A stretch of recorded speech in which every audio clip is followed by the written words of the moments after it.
and the golden rays of sunlight. And I did that the last couple episodes. It was really cool. Indie Music Live, episode 212.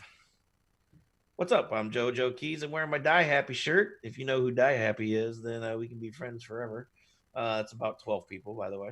We're hanging out tonight. We have, let's see, Baneful Town with Flare Gun Eyes. Very cool animated video coming up.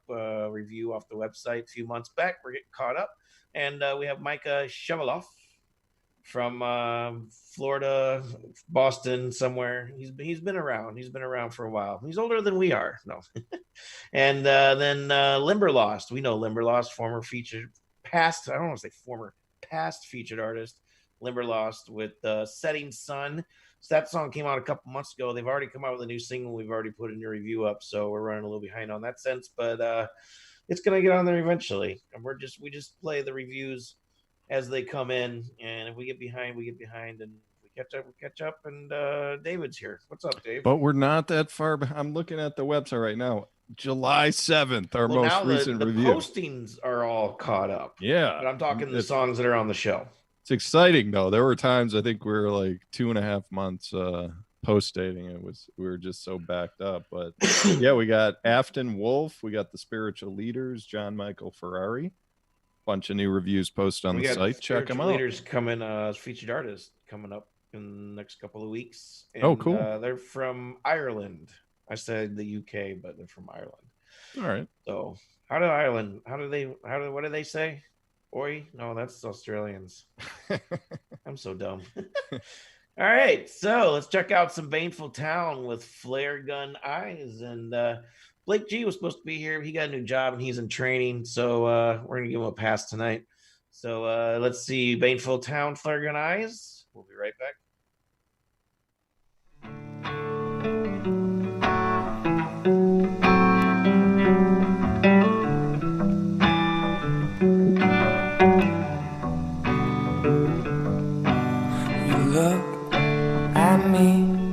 So perfectly at 3 a.m. under the moon. Your flare gun eyes light up the sky. I'm terrified just looking at you.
Indie Music Live 212. Yeah. On my breath right now. Woo! Got some buffalo mac and cheese, chicken mac and cheese with some garlic bread. My wife's gonna hate me tonight. Oh yeah, sleeping on the porch. Town, Flare Gun Eyes. I like this song. Short, simple. It's actually just about 10-20 more seconds of the song, and cool video. Reminds me of the just because I don't get out much and don't get much exposure to anything real, like Rainy Day Crushes animated video. Mm-hmm. Similar. All right. A lot of Tool videos similar to those two. Just nice little indie folk rock tune here. I'll do the good first. I mean, I really like the song. It's one of those kind of indie movie tracks, you know, like we tend to say often. I could definitely see that in a indie flick for sure. But my audiophile ears couldn't help but notice that track noise. I mean, even through like open speakers, but more so with the headphones, there was like a noticeable hiss on the track. And then the kind of the bridge and the chorus came in with the full atmosphere, and I thought, okay, maybe that's on purpose, you know, just to kind of give it this grainy sound. But then coming back into the verses, it came back, and I can't imagine that was on purpose. I'm just like, why would they want that like hissing noise underneath it? But I could be wrong. Maybe they just wanted some type of like that tape sound. Some a little more than others. I've just been sitting here. I listened to it a few times. I'm like, what, do they want that? I'm like, I wasn't paying that hard attention to that, so I didn't notice that. But yeah, it was sometimes that stuff's hard to control when you're, you know, recording on your own. I know in my room right here, if I try to record something straight from my keyboard, like, you know, there's like this much signal going through my board, and I'm not even like hitting anything. It's like, okay, guess I'm not doing that. Micah Sheveloff, speaking of piano player, keyboard player, singer, songwriter dudes from Boston, in Florida. How you doing tonight, sir? I'm great. How are you doing? Good, man. Good to see you. So I told you that this is when I introduce you as a featured artist, let you give us a 30-second spiel about who you are and what you're doing with your music and stuff. And then we're going to take a listen to Favorite Son, and then we'll come back and get deeper with Dave. I can't wait. So, you know, I was raised in a classical music household, pretty militant. Wasn't allowed to listen to popular music at all. Nice. And I had, you know, the classical piano, the theory, the ear training, all of that. And you know, I had this very sheltered upbringing with, you know, going to New York City, going to the ballet, going to all these different musical events. And then all of a sudden, you know, you grow up and through rebellion and everything else, I'm playing filthy, dirty clubs and buying fatties in the Combat Zone in Boston. And so the song Favorite Son is just kind of poking at the dichotomy between what my parents kind of thought I was going to be, you know, this little kid wearing plaid pants, singing in a choir, and all of a sudden, you know, just out of control and on big stages with crazy artists playing loud, noisy rock music in the 80s. So that's really what that song addresses. And I've got some beautiful footage, beautiful photos of the detritus that was the Combat Zone in Boston back in the 60s and 70s. Sweet. So we're going to check it out. We'll be right back. Yeah.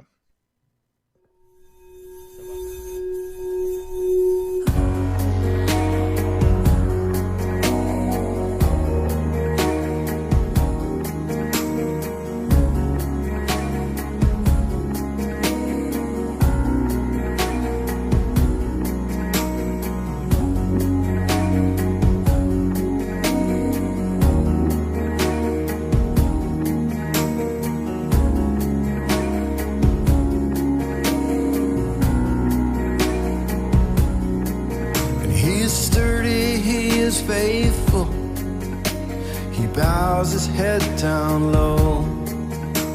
A simple misunderstanding, a lifetime all alone.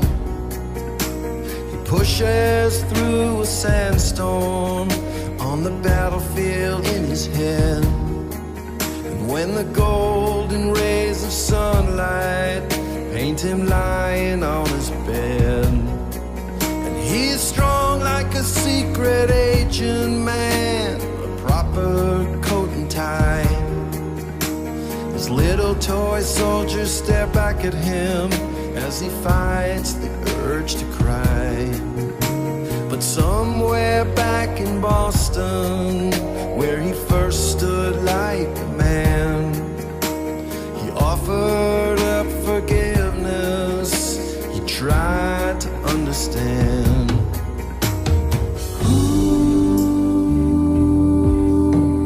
Favorite son, where have you run to? Where will we find you now?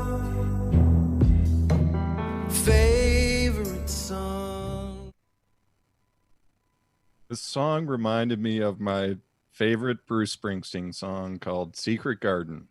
And it's from the Jerry Maguire soundtrack. Was that an influence? It was not.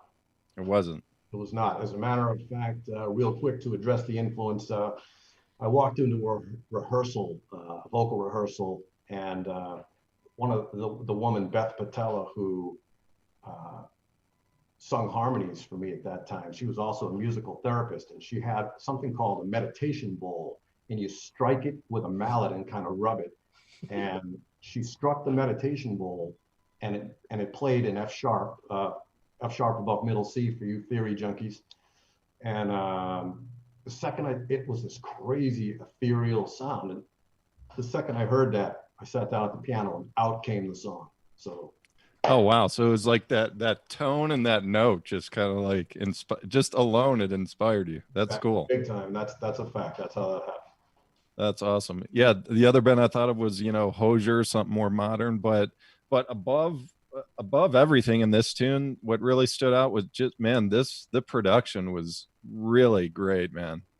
Like so smooth, the low end, it's like warm yet clean, and yeah. So maybe discuss like the mixing process and how involved you are.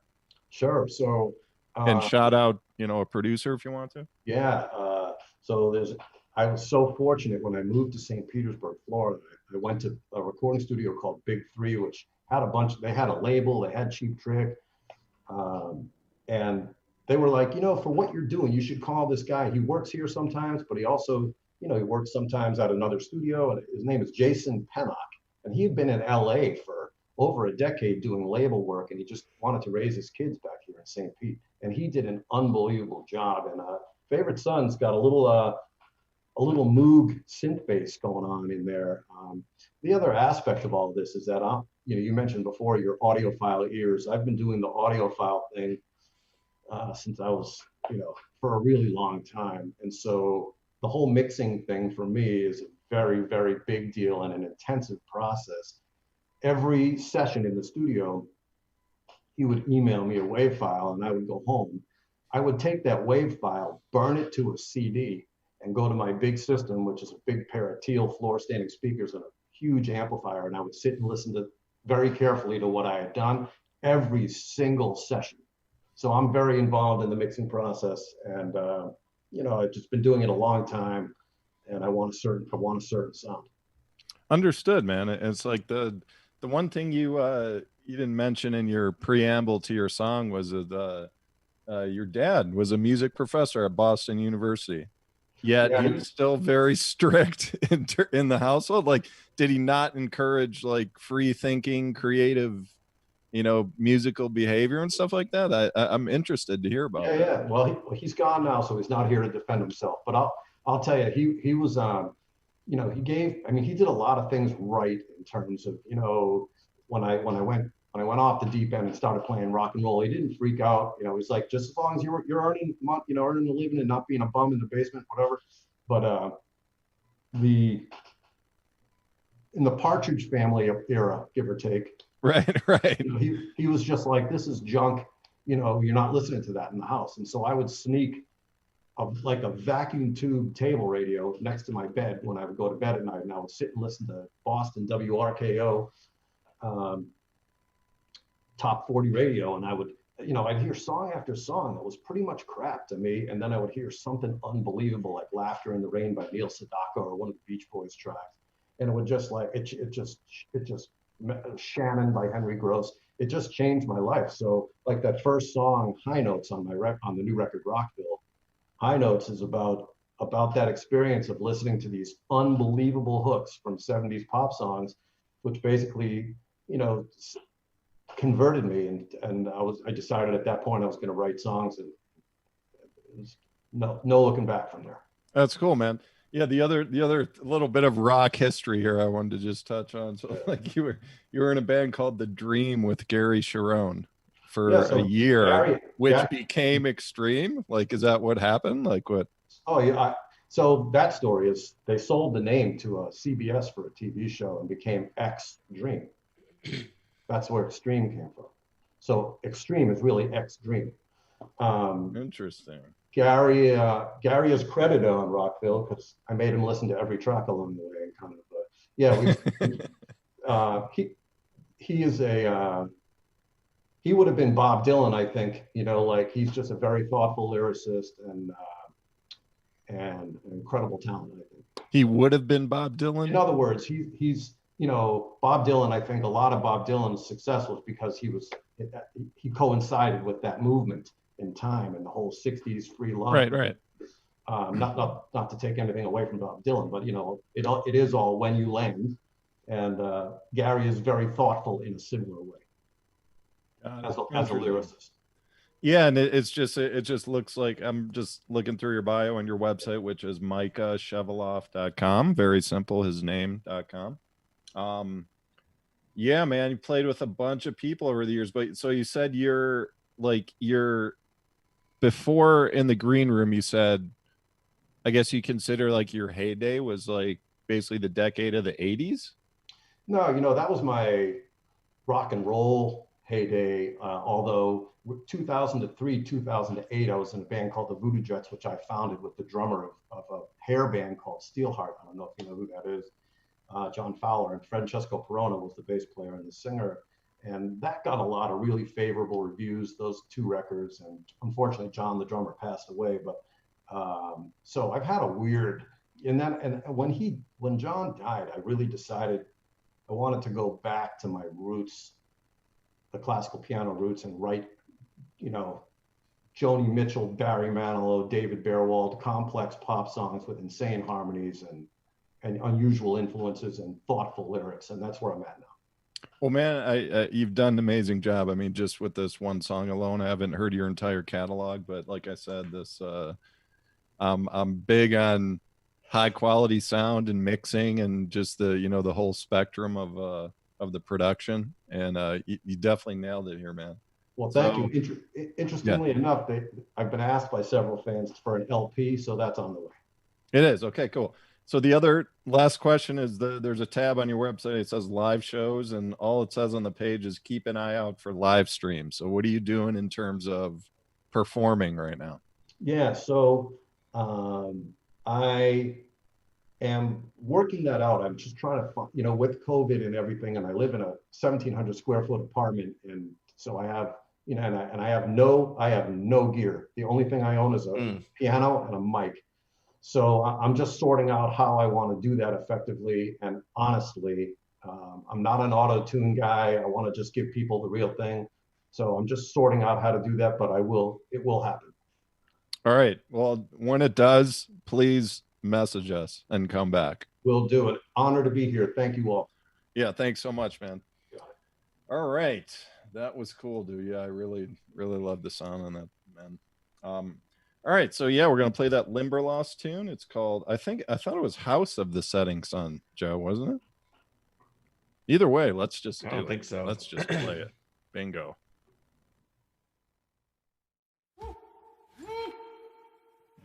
Lonely teardrops falling in a lonely room. Aching hearts breaking neath a broken moon. It's all over, it's all said and done. Now I'm crying in the shadow of the house of the setting sun.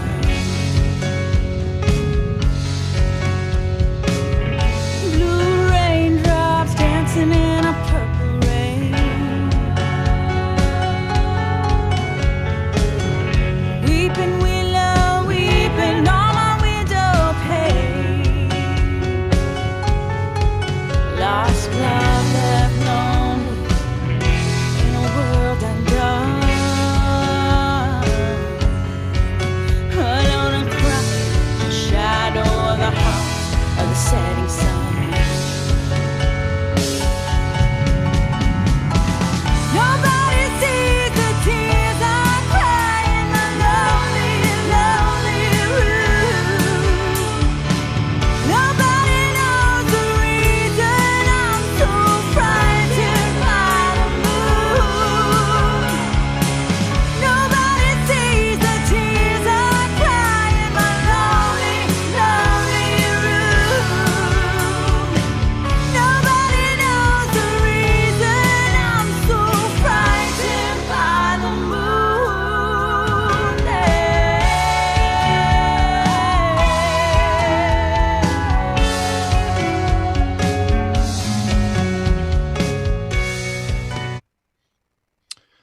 Setting Sun by Limberlost. There was a line in the first 30 seconds where it's like in the house of the setting sun. So I think they're paying. Yeah, but the graphic you got to go with the graphic, right? And then we but what I'm trying to say is it's paying homage to the Animals who wrote the song House of the Rising Sun. So this is House of the Setting Sun. See, you're so smart, Dave. That's why. Yeah, that's from the 60s, man. So but yeah, go ahead. Well, I was just gonna say these guys from West Coast, and they have a good following, good strong following. It's always growing. Coming, like I said, they already have a new song out. Yep, so, they're a prolific writer. I mean, they keep cranking out the tunes. Yeah, they've been around for a while, too. Good singers, like the female vocals and everything. So yeah, good stuff, man. This is the band that has 2 female singers too. That's right. That's right. Kind of separates them a little bit. And you know, the one singer I think changed. I think from when we had him on here, but I'm not really sure. It looked different, a different picture. So I should really check that out. Okay. So Dave, you're still alive. You still don't have the COVID down there in Arizona? No, I'm just it's one of those periods in life where you just kind of put your head down. I just walk to the store every day with my mask, get my food, come home, do my work. It's like the whole world's on hold. Curbside pickup, man. It's great. I'll never go back.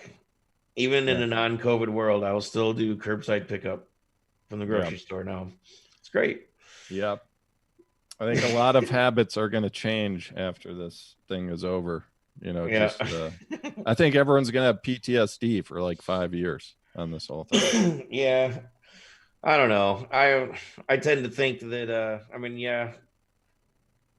lot. I live in New York, so we've been dealing with this since March. Everybody's kind of been watching us deal with it. Now that it's in other places, everybody's freaking out, but we're like less freaked out than ever.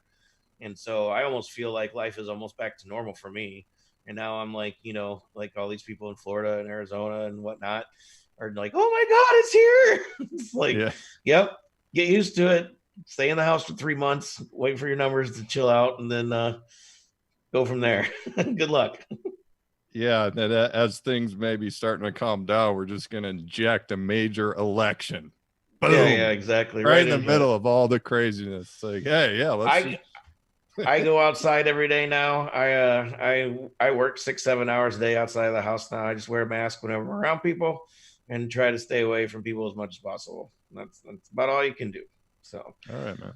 Rob Hixvideo, thanks for making us look good and keeping us safe from the COVID-19 by remotely producing us, live streaming on the social medias. If you need professional live streaming production, check out Hixvideo, Hixvideo, Micah Sheveloff. Thanks for hanging out with us tonight. I hope you get outside soon, man. You live in Florida. Don't stay inside too much. And we got another show next week. We'll be back. Catch you later. Peace.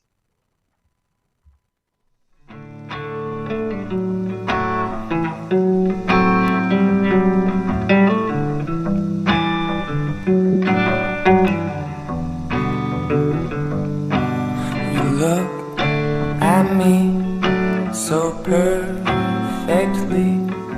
at 3 a.m. under the moon. Your flare gun eyes light up the sky.